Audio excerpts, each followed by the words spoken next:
Looking to the future, President Xi said the Global South should take the lead in building a community with a shared future for mankind.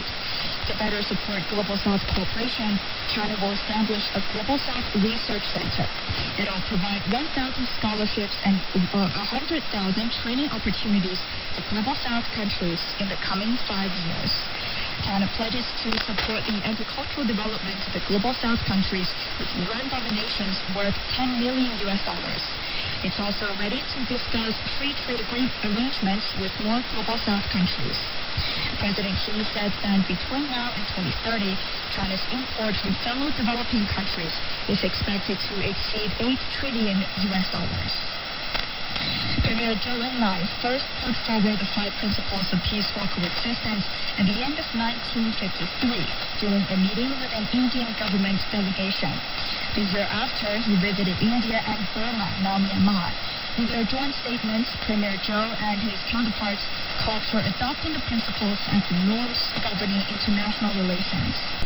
The 5 principles are mutual respect for sovereignty and territorial integrity, mutual non-aggression, mutual non-interference in each other's internal affairs, equality and mutual benefit, and peaceful coexistence.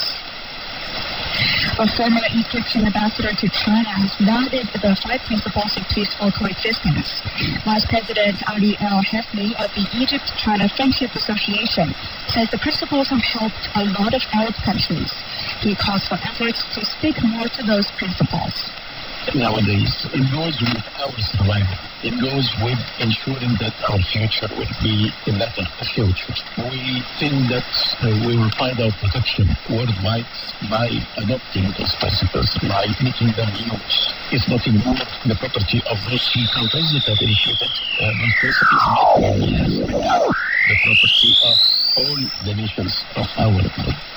He adds that the 3 global initiatives proposed by China are an elaboration of those principles.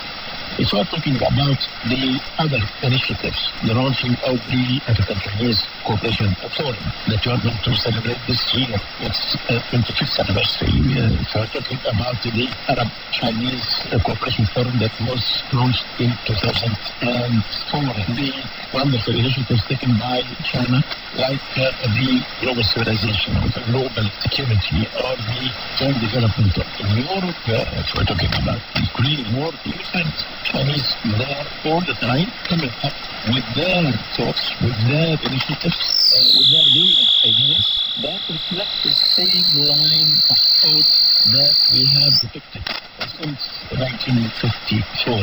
It didn't change, it is still the same, but it got much more elaborated. It got richer.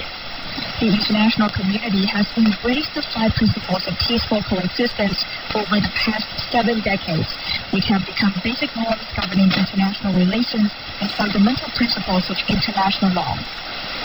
For more on the role that the 5 principles of peaceful coexistence plays in promoting world peace, Li Dongling spoke to Wang Yue, Director of the Institute of International Affairs at Yunnan University of China. President Xi says the 5 principles of peaceful coexistence have guided countries with different social systems in establishing relations. How significant exactly is China's stance on peaceful development? Firstly, I think there's 3 signals that sent for this great celebration of the 70 years anniversary of peaceful coexistence principles. Firstly, from peaceful coexistence to peaceful development, and then to shared future. So it's updating the meaning. Secondly, from bilateral diplomatic principles to multilateral, and now to global principles to support the UN Charter, the UN system, that system.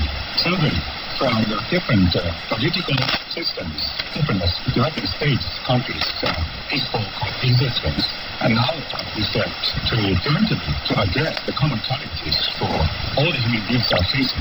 So I think the 5 principles are updated, and then is more and more important as a core of the respect of different countries' national conditions, and the respect of the sovereignty, territorial integrity, to be the core of the new international relations, new type of international relations.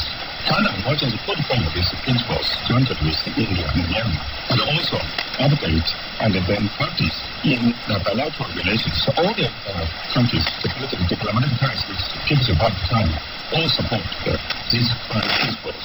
and also put into the UN resolutions and then to support the UN Charter. So I think the address of these five principles, we can learn that the world needs these five principles more and more. And then if they can have the peaceful settlement of the disputes on territory, and we can avoid war, cold war, or cold war from happening.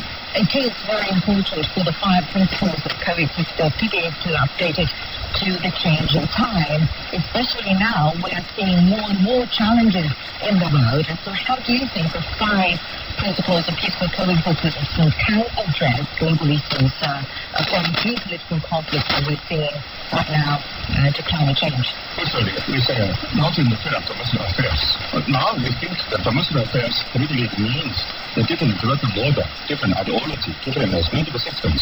Of course, we should respect. However, the world now lives in a global village.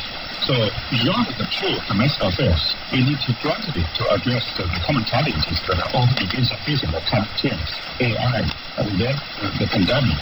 So I think this is firstly we need to do that. Secondly, from political principles, now to the legal foundation of the new type of international